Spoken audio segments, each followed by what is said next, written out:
എല്ലാവർക്കും പൂക്കൂടയിലേക്ക് സ്വാഗതം.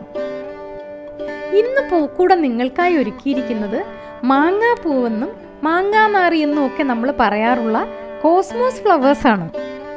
മനോഹരമായ ഈ പൂവ് ക്രേപ്പ് പേപ്പർ ഉപയോഗിച്ച് എങ്ങനെ ഉണ്ടാക്കിയെടുക്കാമെന്ന് നമുക്ക് നോക്കാം.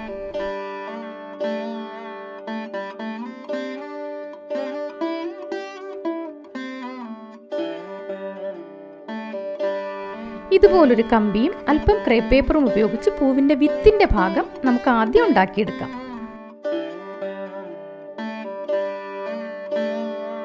ആദ്യം ഇതുപോലൊരു ക്രേപ്പ് പേപ്പർ എടുത്ത് അതിൻ്റെ അഗ്രഭാഗത്തു നിന്ന് അല്പം മുറിച്ചെടുക്കാം. നമുക്ക് ഈ ക്രേപ്പ് പേപ്പർ ഇങ്ങനെ ഈ സൈഡിൽ നിന്ന് കുനുകുനാ കട്ട് ചെയ്ത് കൊടുക്കാം.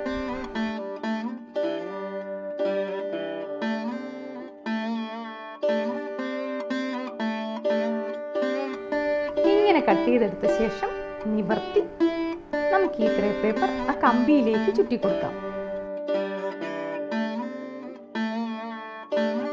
അല്പം ഫെവിക്കോൾ പുരട്ടി ഇതുപോലെ ഇങ്ങനെ ഒരേ ഹൈറ്റിൽ നമുക്ക് ചുറ്റിയെടുക്കാം.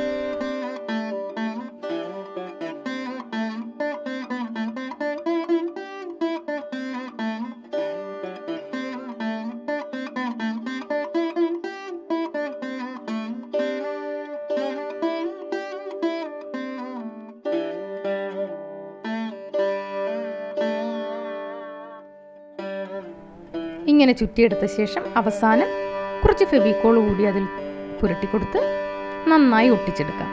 ഇങ്ങനെ ഒട്ടിച്ചെടുത്ത ശേഷം ഒരു നൂല് കൊണ്ടുകൂടി നമുക്ക് കെട്ടി ഉറപ്പിച്ചു കൊടുക്കാം.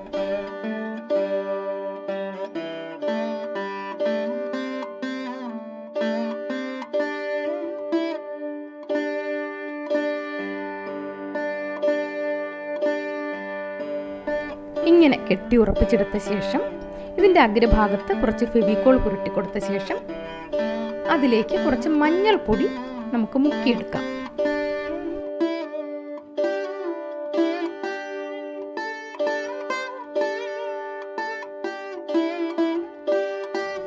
ഇങ്ങനെ മഞ്ഞൾപ്പൊടിയിൽ മുക്കിയെടുത്ത ഈ വിത്തിൻ്റെ ഭാഗം നമുക്കൊന്ന് ഉണങ്ങാൻ വയ്ക്കാം. ഉണങ്ങാൻ വെച്ച ശേഷം നമുക്ക് പൂവിൻ്റെ ഇതളുകൾ എങ്ങനെ ഉണ്ടാക്കിയെടുക്കാമെന്ന് നോക്കാം.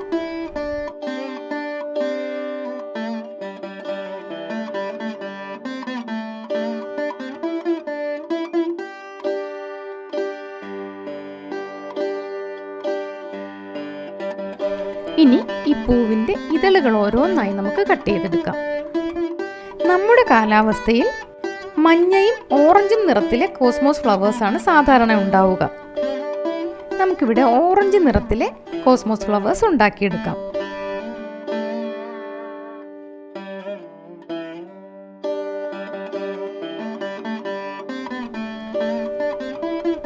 നമുക്ക് ചെറിയ ചെറിയ പീസുകളായി ഈ പേപ്പർ മുറിച്ചെടുത്ത ശേഷം അതിൽ ഓരോന്നായി എടുത്ത് ഓരോ പെറ്റൽസായി നമുക്ക് ഉണ്ടാക്കിയെടുക്കാം.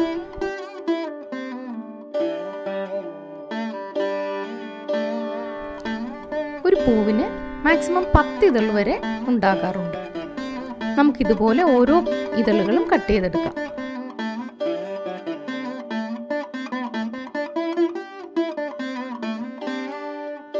ഇങ്ങനെ പെറ്റൽസ് കട്ട് ചെയ്ത ശേഷം ഇതിൻ്റെ അഗ്രഭാഗം ഒന്നുകൂടി നമുക്ക് ഷേപ്പ് ചെയ്തെടുക്കാം.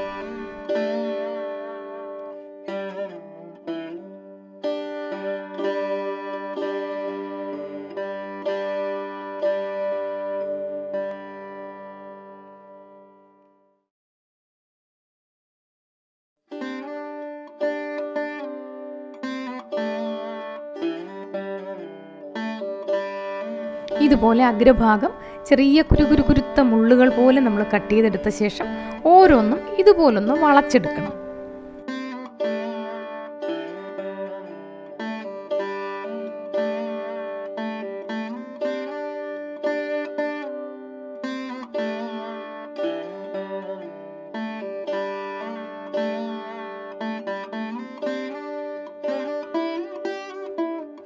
ഇതുപോലെ ഓരോ പെറ്റൽസും ഷേപ്പ് ചെയ്തെടുത്ത ശേഷം നമ്മൾ ആദ്യം ഉണ്ടാക്കി വെച്ച ഈ വിത്തിൻ്റെ ഭാഗത്ത് ഈ ഓരോ പെറ്റൽസായി നമുക്ക് ഒട്ടിച്ചെടുക്കാം.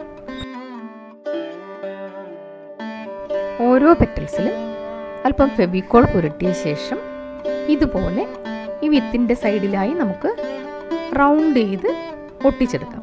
ഒട്ടിക്കുന്നതിനോടൊപ്പം നൂല് കൊണ്ടുകൂടി ചുറ്റി കൊടുക്കണം. നമ്മൾ ഒട്ടിച്ച് വെച്ചതിൻ്റെ അതേ സ്ഥലത്ത് തന്നെ അത് ഉറച്ചിരിക്കുന്നതിന് വേണ്ടിയാണ് നൂല് കൊണ്ടുകൂടി നമ്മൾ കെട്ടിക്കൊടുക്കുന്നത്. ഇങ്ങനെ ഓരോന്നോരോന്നായി ചുറ്റിനും ഒരേ ഹൈറ്റിൽ നമുക്ക് ഒട്ടിച്ചു കൊടുക്കാം. അതിനോടൊപ്പം നൂലുകൊണ്ട് ചുറ്റാനും മറക്കരുത്.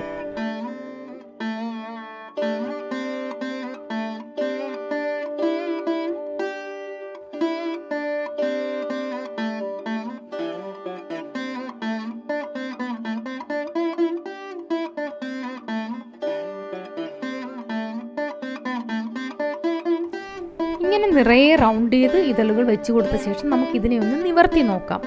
അപ്പോൾ എവിടെയൊക്കെയാണോ ഗ്യാപ്പ് വരുന്നത് ആ ഗ്യാപ്പിലൊക്കെ നമുക്ക് വീണ്ടും ഓരോ പെറ്റൽസായി വെച്ച് കൊടുക്കാം.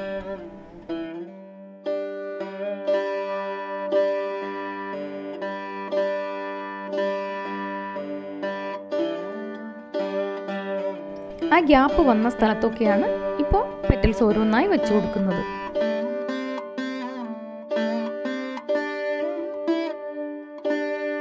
ഇനി ഇതുപോലെ ഒരു ചെറിയ തടി കഷ്ണമോ പ്ലാസ്റ്റിക് കഷ്ണമോ എടുത്ത് ഇതുപോലെ ഷേപ്പ് ചെയ്തെടുക്കാം. ഇങ്ങനെ ഷേപ്പ് ചെയ്തെടുത്ത ശേഷം അതിൻ്റെ അടിവശത്തായി കാലിക്സ് ഒട്ടിക്കാറുണ്ട്. ചില പൂക്കളിൽ കാലിക്സ് ഒട്ടിക്കാറുമുണ്ട്. ഇത് നമുക്കിപ്പോൾ ക്രേപ്പ് പേപ്പർ ചുറ്റി തണ്ടുണ്ടാക്കി എടുക്കാം.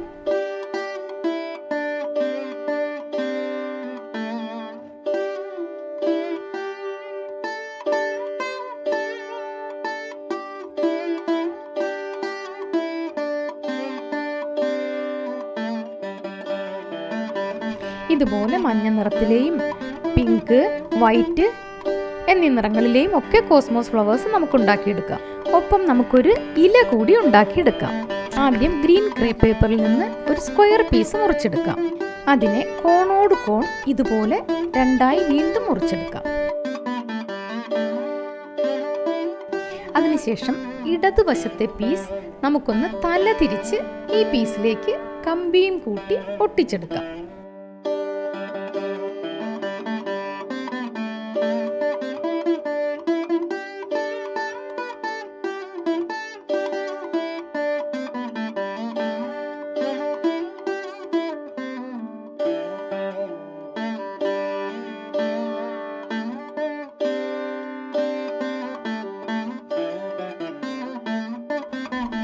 തല തിരിച്ച് പിടിച്ച ശേഷം ഇതുപോലെ ചെറിയ ഇലകൾ നമുക്ക് ഉണ്ടാക്കിയെടുക്കാം.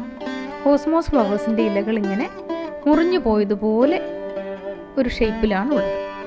ഇതുപോലെ നമുക്ക് ചെറുതായി മുറിച്ച് അതിൻ്റെ ഷേപ്പിലാക്കിയെടുക്കാം.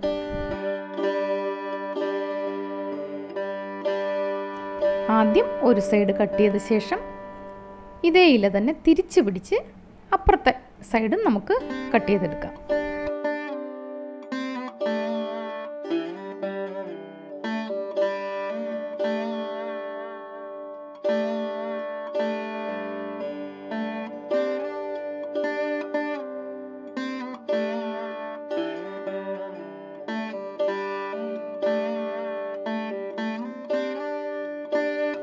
കോസ്മോസ് ഫ്ലവേഴ്സ് ഉണ്ടാക്കിയെടുക്കാൻ വളരെ എളുപ്പമല്ലേ?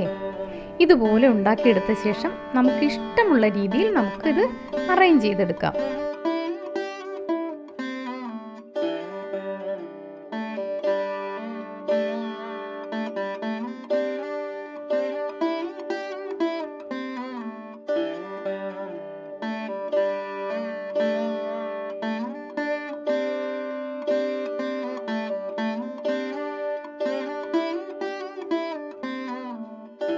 അങ്ങനെ മനോഹരമായ കോസ്മോസ് ഫ്ലവർ റെഡി ആയിട്ടുണ്ട്. ഇതിലും മനോഹരമായ പൂക്കളുമായി ഞങ്ങൾ ഇനിയും വരാം. അതുവരേക്കും ബൈ. ആരും സബ്സ്ക്രൈബ് ചെയ്യാൻ മറക്കല്ലേ.